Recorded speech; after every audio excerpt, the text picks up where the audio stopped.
శనివారము అంటే కలియుగ ప్రత్యక్ష దైవమైన వెంకటేశ్వరుడికి ఎంతో ప్రీతికరమైన రోజు. ఈ రోజు ఈ కథను వింటే చాలు, సాక్షాత్తు ఆ వెంకటేశ్వరుడి అనుగ్రహం మీకు లభిస్తుంది. సకల శుభాలు కలుగుతాయి. మరి ఆ కథ ఏంటో ఇప్పుడు ఈ వీడియోలో తెలుసుకుందాం. అదే శ్రీ వెంకటేశ్వర అవతార ఘట్టం కథ. సౌనకాది ముళ్లతో సూత మహర్షి చెప్పిన శ్రీ వెంకటేశ అవతార కథ.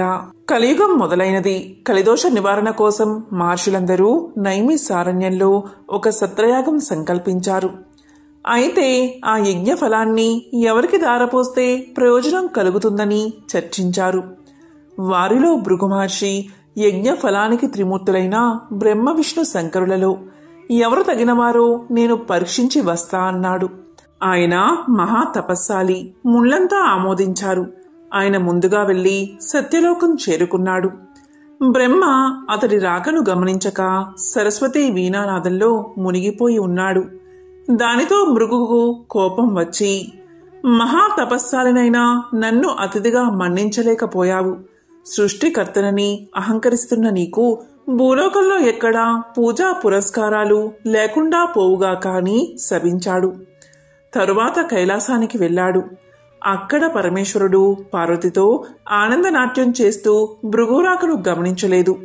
దానితో భృగు మహర్షి కోపంతో, శంకరా, నీవు నాట్య విలాసాలలో మునిగి మహా తపస్సాలిని అతిథిని అయినా నన్ను నిర్లక్ష్యం చేశావు. కనుక భూలోకంలో నీకు లింగ రూపంలోనే కాని నిజ రూపంలో ఆరాధన జరగకుండును గాక అని శపించాడు. ఆ తరువాత వైకుంఠం చేరుకున్నాడు. మాధవుడు పాన్పు మీద పరుండి తనకు పాదసేవ చేస్తున్న లక్ష్మీదేవితో సరస సల్లాపాలు ఆడుతున్నాడు. అతను మునిరాకను గమనించలేదు. అప్పుడు భృగువు వెళ్లి ఇలా పలికాడు, అతిథిగా వచ్చిన నన్ను అవమానిస్తావా అంటూ విష్ణుమూర్తి గుండెల మీద తన్నాడు భృగువు. అంతే, ఒక్కసారిగా లోకాలన్నీ కంపించాయి. అయినా శ్రీ మహావిష్ణువు రవ్వంత కూడా ఆగ్రహించక పరమ శాంత స్వభావంతో లేచి మునికి నమస్కారం చేసి, మునీంద్ర, మీ రాకచేత వైకుంఠం పావనమైనది. మీ రాకను గమనించని నా అవినయాన్ని మన్నించండి అంటూ భృగుమహర్షి పాదాలొత్తాడు. భృగుమహర్షికి గర్వభంగం జరిగింది. విష్ణుమూర్తికి నమస్కారం చేసి, ఓ దేవదేవా, మీ వంటి సత్వగుణ సంపన్నులు 14 లోకాలలోనూ లేరు. నా అహంకారాన్ని మన్నించండి. మీరే లోక సంరక్షణకు తగినవారు.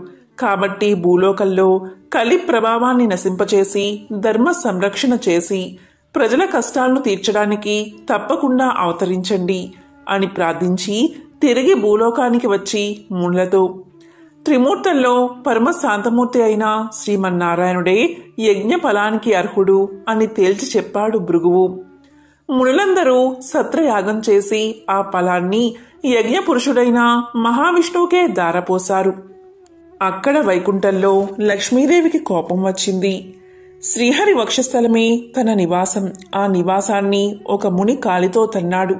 అందుకు శ్రీహరి కోపగించక ఆయనకు సకల మర్యాదలు చేశాడు.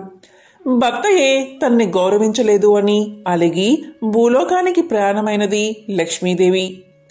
లక్ష్మి లేని ఇల్లు కళావిహీనమైనది. ఆమెను వెతికి తెచ్చుకోవడానికి భూలోకానికి ప్రయాణమయ్యాడు విష్ణువు. ఇంతలో భూదేవి వచ్చి ఇలా పలికింది, దేవా, కలియుగంలో అధర్మం పెరిగింది. పాప భారాన్ని నేను మొయ్యలేకపోతున్నాను. నువ్వు భూలోకంలో అవతరించి నన్ను కాపాడు అని కోరింది. వెంటనే శ్రీ మహావిష్ణువు శ్రీనివాసుడు అనే పేరుతో భూలోకానికి దిగివచ్చి లక్ష్మి కోసం వెతకడం ప్రారంభించాడు. శేషాద్రి కొండలలో ఒక పుట్టను నివాసంగా చేసుకున్నాడు. శేషాద్రి పర్వత ప్రాంతాలను పరిశీలిస్తున్న మహారాజు ఆకాశరాజు. అతనికి సంతానం లేక పుత్ర కామేష్టి చేయబోతూ భూమిని దున్నుతూ ఉండగా నాగలికి ఒక బంగారు పెట్టె తగిలింది. తెరిచి చూడగా మహాలక్ష్మి కలతో ఒక బాలిక కనిపించింది. ఆకాశరాజు సంతోషపడి ఆ పిల్లకు పద్మావతి అనే పేరు పెట్టుకుని అల్లారు ముద్దుగా పెంచాడు. యుక్త వయసు వచ్చిన పద్మావతి ఒకసారి శ్రీనివాసుణ్ణి చూసి మోహించింది. తల్లిదండ్రులకు చెప్పింది. ఆకాశరాజు వచ్చి చూసి శ్రీనివాసుడి తేజో విశేషాలకు ఆశ్చర్యపడి అతడే శ్రీ మహావిష్ణువు అని భావించి పద్మావతిని ఇచ్చి వివాహం చేశాడు. ఆకాశరాజు తరువాత అతని తమ్ముడు తొండమాండు రాజయ్యాడు.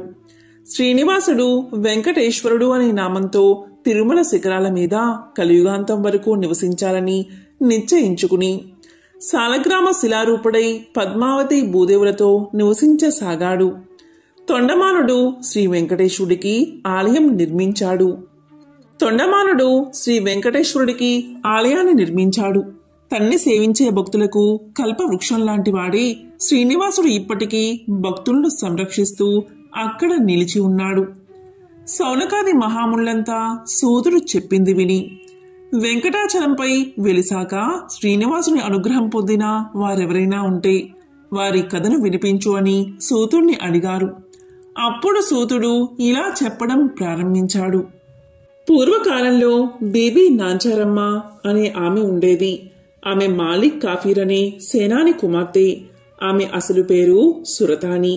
స్వతహాగా హిందువైన మాలిక్ కాఫీర్ అల్లావుద్దీన్ ఖిల్జాకి సేనానిగా మారి తాను కూడా ముస్లిం మతాన్ని స్వీకరించాడు.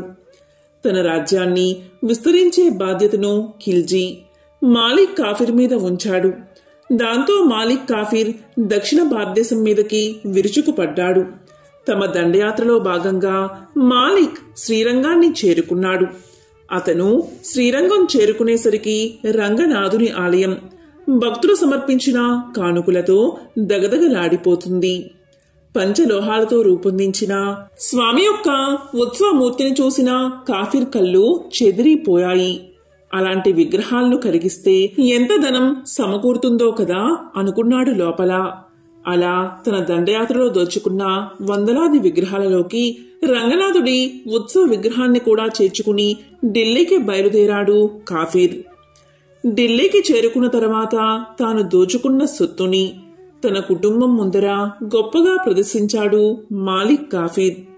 వాటినిటి మధ్య శోభాయమానంగా వెలిగిపోతున్న రంగనాథుడి విగ్రహాన్ని చూసిన అతని కూతురు తనకు ఆ విగ్రహాన్ని ఇవ్వమని తండ్రిని అడిగింది. ఆ విగ్రహం ఆమె చేతికి అందిందే తడువుగా దాన్ని తన తోడుగా భావించసాగింది.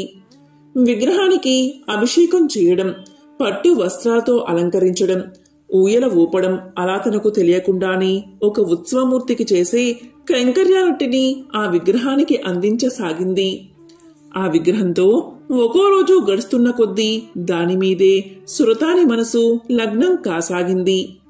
మరోపక్క రంగనాథుడి ఉత్సవమూర్తిలేని శ్రీరంగం వెలవెలబోయింది. దండయాత్రలో చనిపోయిన కుటుంబాలు ఎంతగా బాధపడ్డాయో రంగనాథుడి విగ్రహం కోల్పోయిన భక్తులు అంతే బాధలో మునిగిపోయారు. చివరికి భక్తులందరూ ధైర్యం తెచ్చుకుని ఆ మాలిక్ కాఫీర్ని వేడుకునేందుకు ఢిల్లీ ప్రయాణమయ్యారు. సాక్షాత్తు ఆ రామానుజాచార్యులే వారికి ప్రాతినిధ్యం వహించారని చెబుతారు. రంగనాథుడి ఉత్సవమూర్తిని వెతుక్కుంటూ తన ఆస్థానాన్ని చేరుకున్న అర్చకులను చూసి మాలిక్ కాఫీర్ యొక్క మనసు కరిగిపోయింది. ఆ విగ్రహాన్ని వారు తిరిగి తీసుకువెళ్లేందుకు సంతోషంగా అనుమతిని అందించాడు. అయితే ఆపాటికే రంగనాథుడి మీద మనసు పడిన సురతాని గురించి విన్న అర్చకులు ఆమె ఆదమర్చి నిద్రించే సమయంలో ఆ విగ్రహాన్ని ఊరు దాటించారు. సురతాని ఉదయాన్నే లేచి చూస్తే ఇంకేముంది, తన కలల ప్రతిరూపం కనుమరుగు అయినది. ఎవరు ఎంత ఓదార్చినా సురతాని మనసు శాంతించలేదు. ఆ విష్ణుమూర్తిని తన పతిగా ఎంచుకున్నానని కరాఖండిగా చెప్పేసింది. ఆ విగ్రహాన్ని వెతుక్కుంటూ తాను కూడా శ్రీరంగానికి పయనమైనది. అప్పుడు శ్రీరంగం చేరుకున్న సురతాని ఆ రంగనాథుడిలో ఐక్యమైపోయిందని చెబుతారు. ఇప్పటికీ శ్రీరంగంలో ఆమె నిలువెత్తు రూపాన్ని చూడవచ్చు. ఇది బీబీ నాంచారమ్మ కథ. స్వామికి సంబంధించిన ఒక విశేషమైన దివ్య చరిత్రాన్ని ఇప్పుడు తెలుసుకుందాం. పూర్వం ఒకసారి సనక సనందనాది మహర్షులందరూ వైకుంఠంలోని శ్రీమన్నారాయణుని దర్శనం చేసుకున్నారు. ఆయన్ని అనేక విధాలుగా స్తుతించిన తరువాత తాము వచ్చిన పనిని తెలియచేశారు. వారు ఈ విధంగా పలికారు: కలియుగంలో ధర్మం ఒంటి పాదంలో నడుస్తుంది. ప్రజలు ఆహార విహారాలకే ప్రాధాన్యత ఇస్తూ ఆచారహీనులుగా జీవిస్తూ కామక్రోధాలకు వసులై కలి ప్రభావంతో అధర్మబద్ధమైన జీవితాన్ని గడుపుతున్నారు. అందువల్ల ప్రజల్ని చక్కదిద్ది ధర్మాన్ని ఉద్ధరించే ఉపాయం సెలవు ఇవ్వమని మహర్షులు శ్రీ మహావిష్ణువును అర్థించారు. అప్పుడు శ్రీ మహావిష్ణువు ఈ విధంగా చెప్పడం ఆరంభించాడు. అధర్మం ప్రబలినప్పుడు స్వయంగా యుగయుగమునందున అవసరాలకు అనుగుణంగా వివిధ అవతారాలు ధరించాను. కానీ కలియుగం పాప భూయిష్టమై అధర్మం ప్రబలనిది. కలియుగంలో మొదటిగా తిరుమల వైకుంఠంలో ప్రత్యక్షంగా, తరువాత లక్ష్మీ క్రీడా స్థానమై మానవుల యొక్క ఘోర సంసార బాధలను సాగరమున నౌకవలే దర్చేచున్నది అయిన దక్షిణ గంగగా పేరుగాంచిన గౌతమి గోదావరి తీరమున ఒక పురమనడి అంటే వాడపల్లి పురమందు అవతరించి భక్తులను ఉద్ధరిస్తాను అని పలికాడు మహావిష్ణువు. ఈ విధంగా ఆయన ఇచ్చిన మాట ప్రకారం కలియుగ ప్రారంభమున తిరుమలలో శ్రీవారు అవతరించడం జరిగింది. తరువాత మహర్షులందరూ గోదావరి పుట్టిన ప్రాంతమైన నాసికా త్రయంబకం వద్ద తపస్సు చేసుకుంటూ ఉన్నారు. అప్పుడు శ్రీ స్వామివారు వారిని అనుగ్రహించి ఎర్ర చందనము అనే కొయ్యలో లక్ష్మీ సహితంగా అవతరించడం జరిగింది. ఇక మహర్షులందరూ శ్రీవారిని అర్చించుకుంటూ ఉండగా శ్రీ స్వామివారి ఆజ్ఞ మేరకు ఒక చందన వృక్ష పేటికలో ఉంచి వాడపల్లి క్షేత్రం చేరుకుని భక్తులను అనుగ్రహిస్తాను అని స్వామి తెలియచేశాడు. కొంతకాలానికి నౌకాపురి ప్రజలకు అంటే వాడపల్లి ప్రజలకు గౌతమి ప్రవాహంలో కొట్టుకువస్తున్న చందన వృక్షం కనిపించింది. తీరానికి తీసుకువద్దామని వెళ్ళినంతలో అదృశ్యమైపోవడం ప్రారంభించింది. ఈ విషయమై గ్రామస్తులందరూ పండితులతో చర్చించిన శ్రీవారి యొక్క లీలలు వారెవరూ కనుగొనలేకపోయారు. తిరిగి శ్రీవారే భక్తుడైన వృద్ధ బ్రాహ్మణుకు కల్లో కనిపించి, కలి కల్మషం వల్ల మీరు నన్ను కనుగొనలేకపోతున్నారు కనుక పురజనులందరూ వేకువని గౌతమి స్నానంతో పవిత్రులై మంగళ వాయిద్యాలతో నౌకలో నదీ గర్భంలోకి వెళితే కృష్ణగరుడ వాలిన చోట నేనున్న చందనపేటిక దొరుకుతుందని చెబుతారు. దాంతో పురజనులు శ్రీ స్వామివారి ఆదేశాన్ని పాటించి నౌకలో నది గర్భంలోకి వెళ్ళగా చందన పేటిక లభించింది. దాన్ని తీరానికి తీసుకువచ్చి నిపుణుడైన శిల్పితో తెరిపించగా అందులో శంఖచక్ర గదాధారుడే లక్ష్మీ సహితుడైన దివ్య మంగళ విగ్రహం కనిపించింది. అంతలోనే అక్కడికి దేవర్షి నారదుడు విచ్చేశాడు.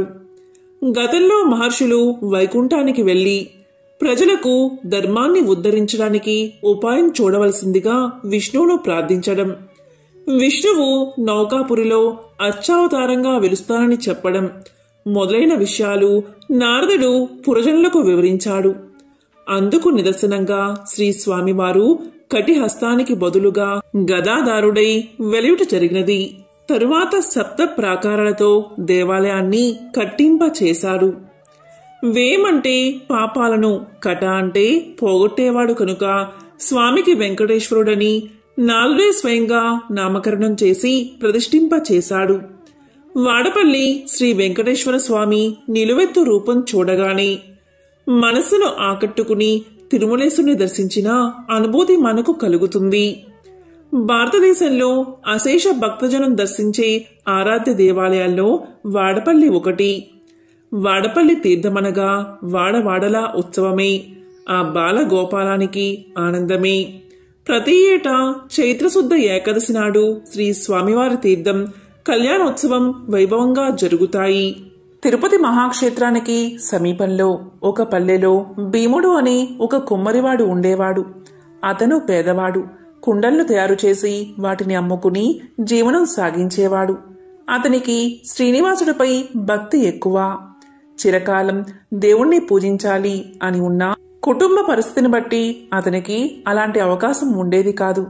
అందువల్ల తాను కుండలను తయారు చేసే ప్రదేశంలో శ్రీ వెంకటేశ్వర స్వామివారి ప్రతిమను ఉంచుకున్నాడు.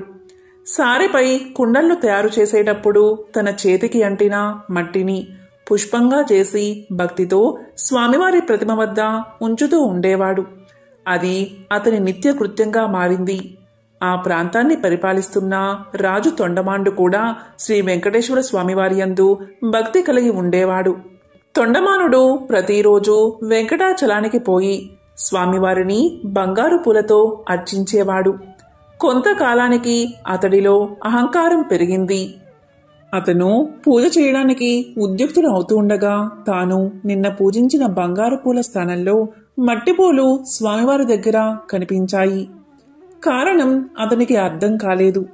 అర్చకులు తానుంచిన బంగారు పూలను అపహరించి మట్టిపూలు ఉంచుతున్నారని అనుమానించాడు. తన భటులను కాపలాగా ఉంచాడు.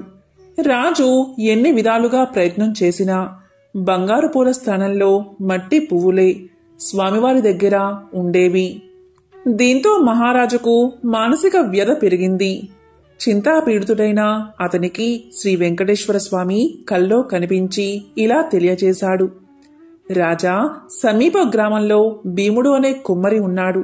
అతడు కుండలు చేస్తూ నా స్మరణాన్ని ధ్యానాన్ని విడువక పనులు చేసుకుంటూ ఉంటాడు. అతని భక్తి ప్రభావమున అతడుంచిన మట్టి పువ్వులు ఇక్కడికి నా సన్నిధానానికి చేరుతున్నాయి. నీ ఉంచిన బంగారు పువ్వులు అతడుంచిన పూలమందు నిల్వలేక అదృశ్యమైపోతున్నాయి. భక్తిలో అతడు నీకంటే ఉత్తముడు, విచారించుకు అని ఊరడించాడు. తనను మించిన భక్తుడు మరొకడున్నాడని స్వామివారు చెప్పిన మాటలు పరిశీలించడానికై వెంకటాచలానికి సమీపంలో ఉన్న పల్లెలో బడులతో కలిసి తిరగసాగాడు రాజు. ఒక పల్లెలో సారెపై కుండ నుంచి తిప్పుతూ చేతికి అంటిన మట్టిని పుష్పంగా చేసి సమీపంలో ఉన్న శ్రీ వెంకటేశ్వర స్వామివారి ప్రతిమకు సమర్పిస్తున్న భీముణ్ణి చూసి ఆశ్చర్యపడ్డాడు రాజు. దీంతో రాజు భీముణ్ణి సమీపించి, ఓయి, నీవు స్వామిని మట్టి పూలతో ఎందుకు పూజిస్తున్నావు? నీకు పూజకు పుష్పాలు దొరకడం లేదా అని అడిగాడు. అప్పుడు భీముడు రాజుకు నమస్కారం చేసి, మహారాజా, మీ వంటివారు రావడం వల్ల నా ఇల్లు పావనమైనది. నేను చదువురాని మూర్ఖుడిని. స్వామివారిని ఎలా పూజించాలో నాకు తెలియదు. నేను దరిద్రుణ్ణి. కుండలను చేయనిదే నా కుటుంబం గడవదు. కాబట్టి నేను ఉదయం నుంచి సాయంకాలం వరకు కుండలను చేయక తప్పదు. అందువల్ల చేతికి అంటిన మట్టినే పుష్పంగా చేసి ఇలా స్వామివారికి సమర్పించుకుంటున్నాను అని వివరించాడు.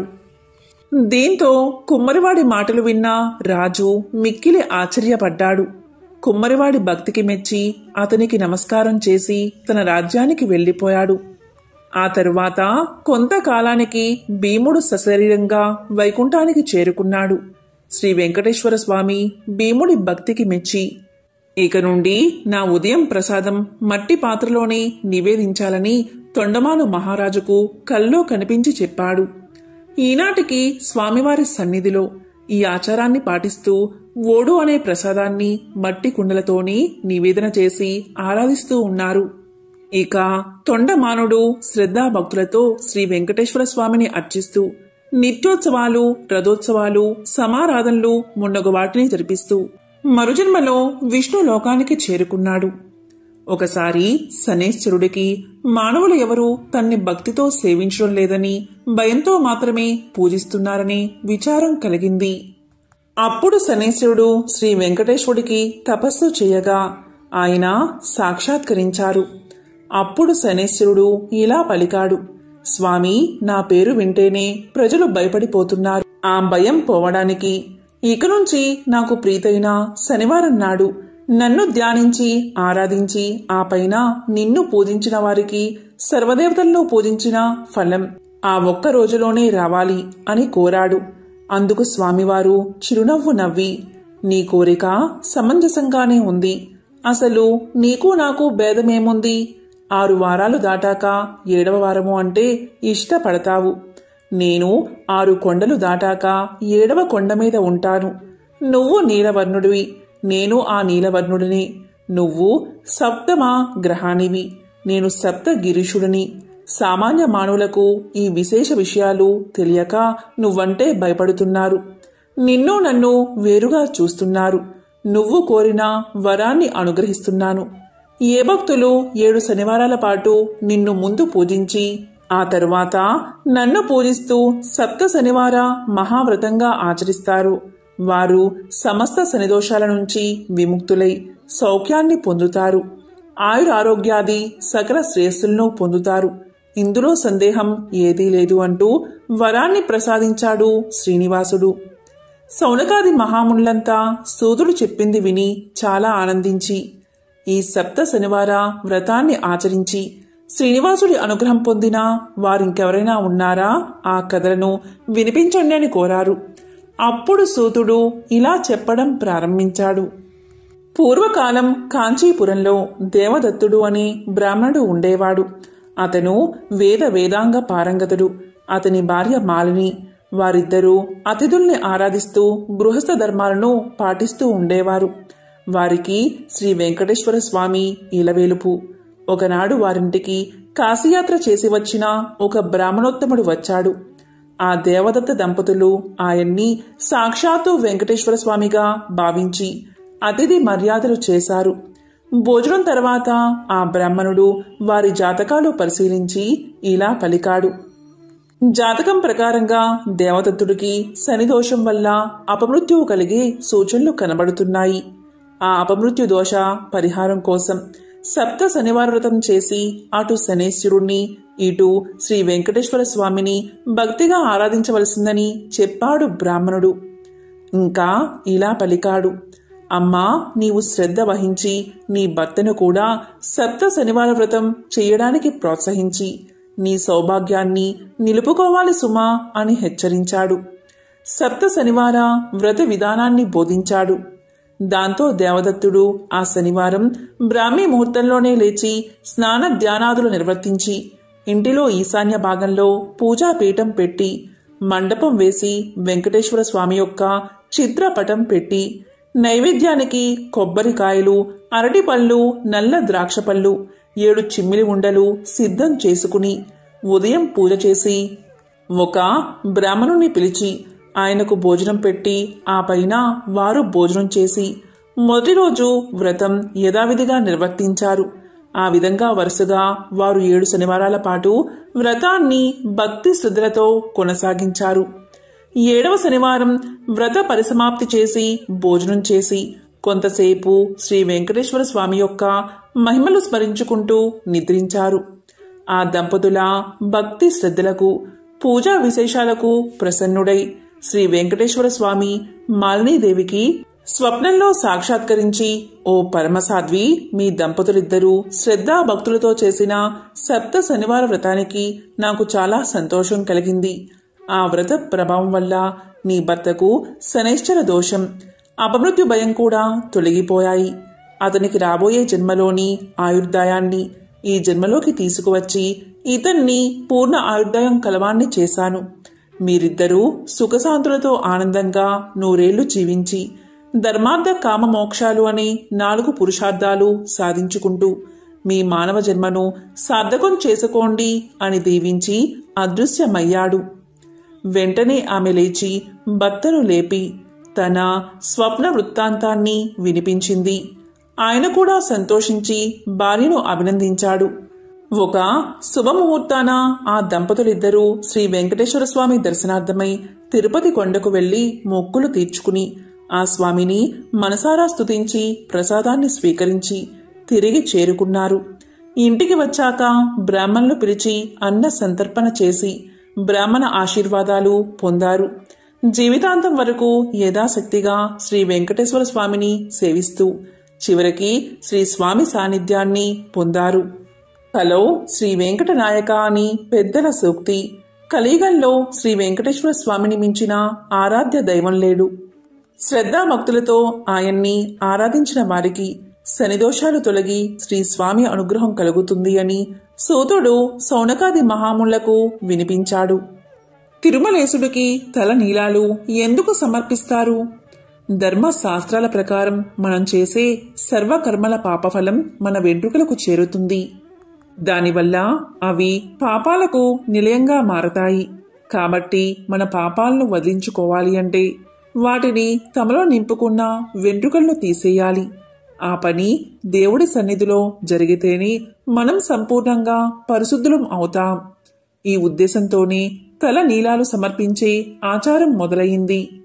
తిరుమలేశుడికి తల నీలాలు సమర్పించడంలో ప్రత్యేకత ఏమిటి తెలుసుకోవాలి అంటే ఈ కథను తెలుసుకోవాల్సిందే. గొల్లడి గొడ్డలి దెబ్బకి నుదుటిన తగిన గాయాన్ని పట్టించుకోకుండా పుట్టను వదిలి ముందుకు సాగిపోతూ ఉంటే వనదేవత నీల ప్రత్యక్షమై ఆవేదనతో ప్రభు అని పలకరించింది శ్రీ వెంకటేశ్వర స్వామివారిని. స్వామివారు చప్పున ఆగి ఆమె వైపే చూశాడు.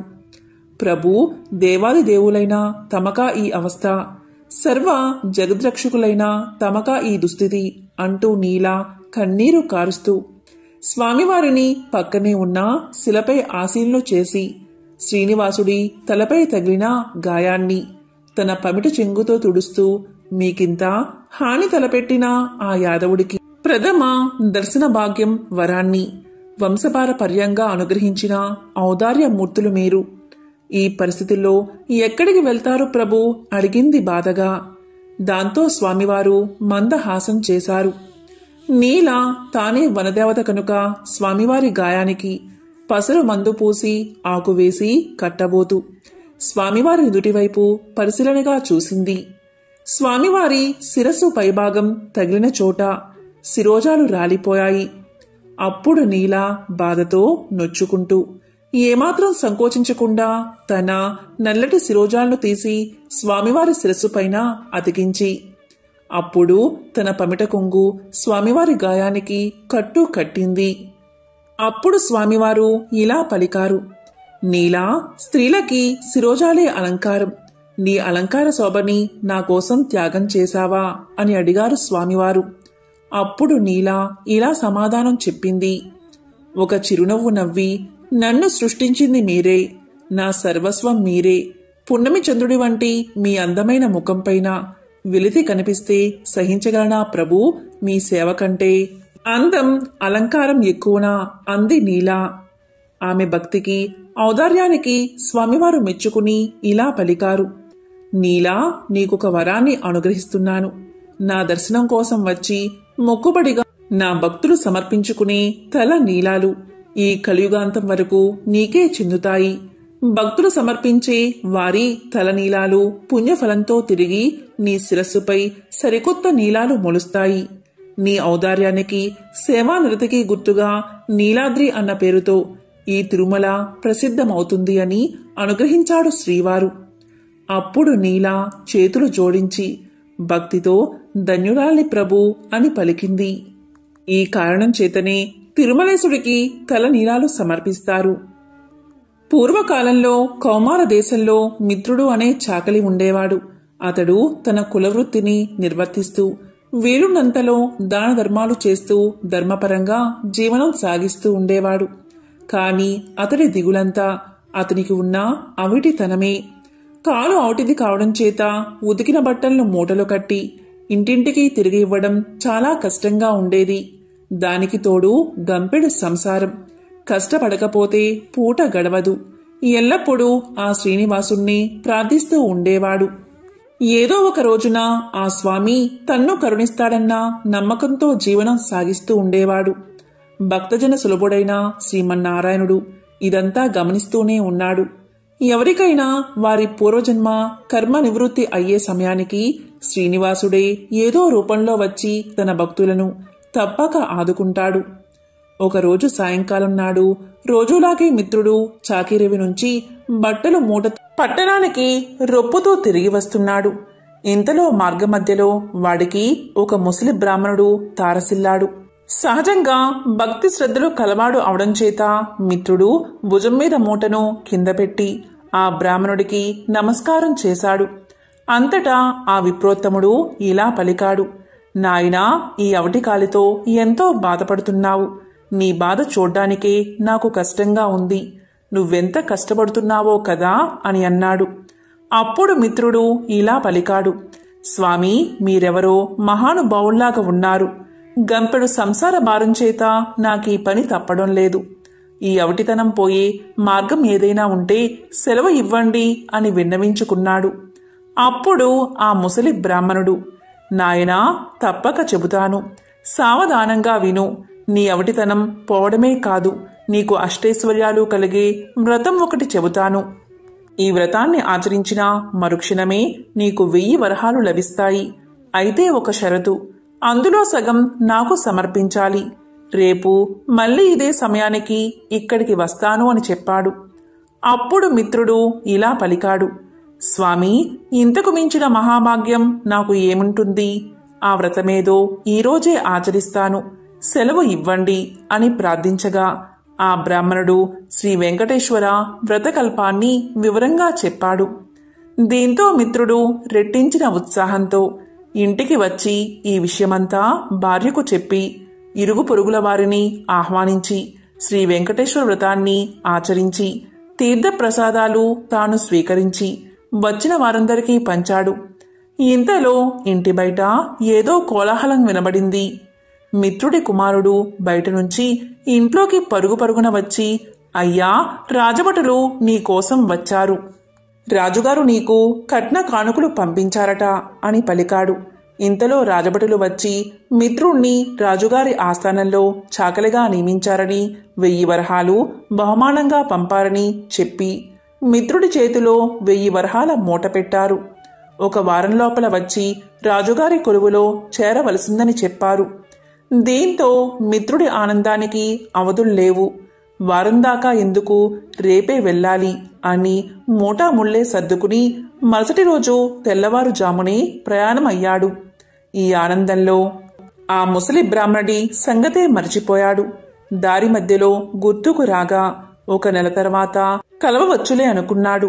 వెళ్ళి రాజు ఆస్థానంలో చేరాడు. రోజులు నెలలు గడుస్తున్నాయి. ఆ బ్రాహ్మణుడికిచ్చిన మాట పూర్తిగా మరిచిపోయాడు. అంతే, బ్రాహ్మణ రూపంలో వచ్చిన ఆ స్వామివారికి కోపం వచ్చేసింది. మానవ నైజం అంతే అని అనుకున్నారు స్వామివారు. తన మహత్యం చూపాలని నిర్ణయించుకున్నారు. అంతే, ఆ మర్నాడే రాజు ఆస్థానంలోని రాణిగారి నగలు మాయమయ్యాయి. ఆ అభాండం మిత్రుడి మీద పడింది. మిత్రుడికి కఠిన కారాగార శిక్ష పడింది. రాజభటులు మిత్రుణ్ణి పలు విధాలా శిక్షించారు. ఎందుకిలా జరిగింది, ఎందుకీ అభాండం తన మీద పడింది అని తెలుస్తున్న మిత్రుడికి ఆ రాత్రి స్వామివారు కల్లో కనబడి వృద్ధ బ్రాహ్మడి రూపంలో వచ్చింది తానే అని, తనకిచ్చిన మాట నిలబెట్టుకోకపోవడం చేతని ఇలా జరిగిందని చెప్పారు. అప్పుడు మిత్రుడు, స్వామి, నేను మిక్కిలి పాపాత్ముణ్ణి. ఎంతటి అపరాధం చేశాను? దయచేసి నన్ను కరుణించండి. ఇక మీదట తప్పక ప్రతీ నెలా మీ వ్రతాన్ని ఆచరిస్తాను. నా సంపాదనలో సగభాగం ప్రతీ నెల జీవితాంతం తమకే సమర్పిస్తాను అని చెంపలు వేసుకుని స్వామివారిని పరిపరి విధాలా వేడుకున్నాడు.